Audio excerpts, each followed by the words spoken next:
Indian and Western music are two vastly different musical cultures that have for the most part developed independently of each other. Well, today we're going to be looking at the one key difference between these two well-developed art forms that distinguishes them from one another, and that difference is harmony.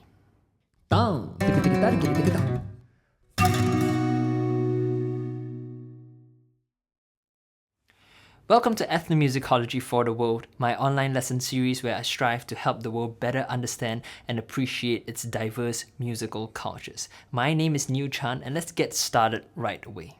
Now, before we delve deeper into the topic, we first need to clarify one thing, which is that we're going to be discussing both Indian and Western classical music. Not popular music, but classical music. There have since been many modern fusions between the two cultures, such as Hindi film music and even the music of the Beatles. But today, we're not going to be talking about those. We're going to be talking about the classical music. So, Indian classical music has two main forms: Carnatic music of South India and Hindustani music of North India. So, while in this video, I'm going to be talking mostly about Carnatic music, and the only reason is that I'm trained in Carnatic music. The same concepts will apply to Hindustani music as well. So talking about harmony in Western classical music first, perhaps the hallmark feature of Western classical music is harmony, the sounding of simultaneous pitches together to create specific aural sensations. Harmony has developed tremendously since its humble origins in early church plainsong. Today we have complex chords and complex chord progressions that evoke a myriad of emotions and generate a sense of movement in the music.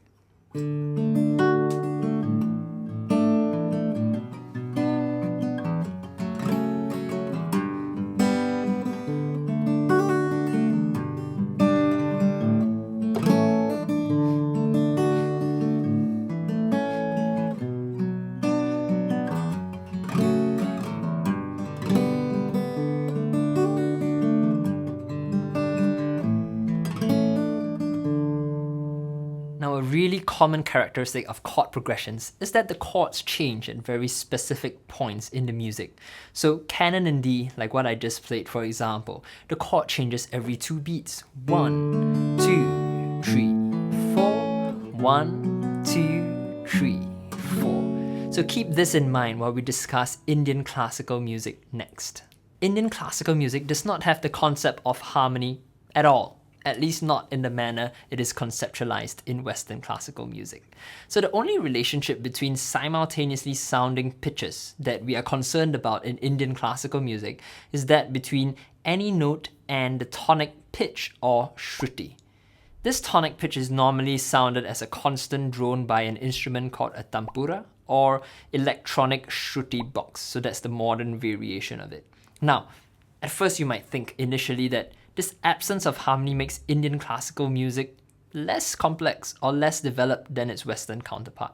And this is absolutely not true. In fact, in many ways, it is quite the contrary. Now, because the concept of harmony is virtually non-existent in Indian classical music, the music is no longer restrained by the fixed static notes of chords or the designated points where these chord changes are supposed to take place. And what this means is that the elements of melody, also called shruti, and rhythm, called laya, are free to develop into extremely intricate and complex forms. And to demonstrate how this works in the realm of rhythm first, we're going to be looking at a rhythmic composition in an 8-beat cycle called aditala. Now, as I'm going through this composition, it's called a corvée, notice how the absence of harmony allows us to place the musical accents in between the beats freely, which would otherwise have been impossible if we were bound by the fixed chord changes of canon in D.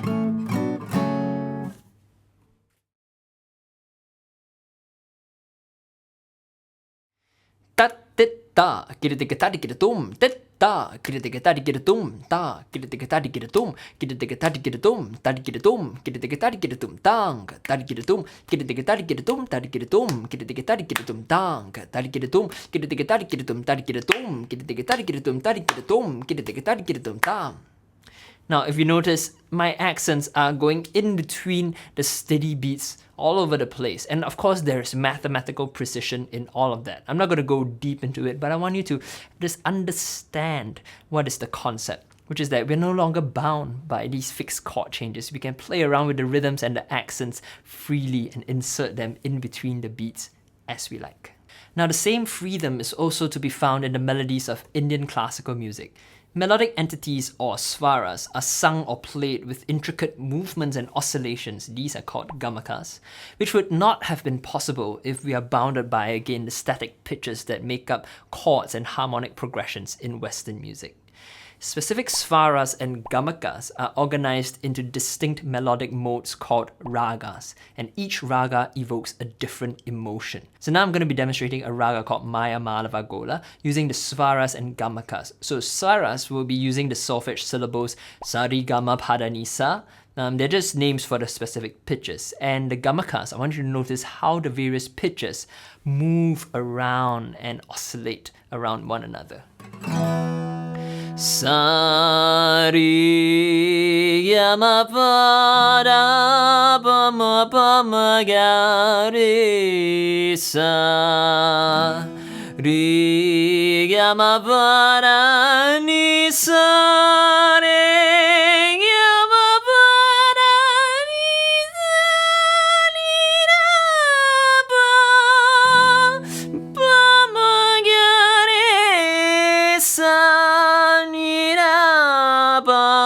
gari sa Well, if we were playing a chord progression, one changing from, for example, all those glides and the movements of all those svaras are going to be clashing with the pitches a lot. So this is why the absence of harmony gives so much freedom to melodic expression in Carnatic music. Well, I hope this little introduction to the key difference between Indian and Western classical music has been eye or ear opening for you. At the end of the day, neither musical culture is better than the other. Instead, what I want you to learn from this video is to just simply gain a better understanding and appreciation of these two musical cultures and how they've both intricately developed so distinctly from one another. So now, do leave a comment if you have any questions that you might have. I'll try my best to answer them, and I'm always happy to take requests for videos that you want me to make in the future.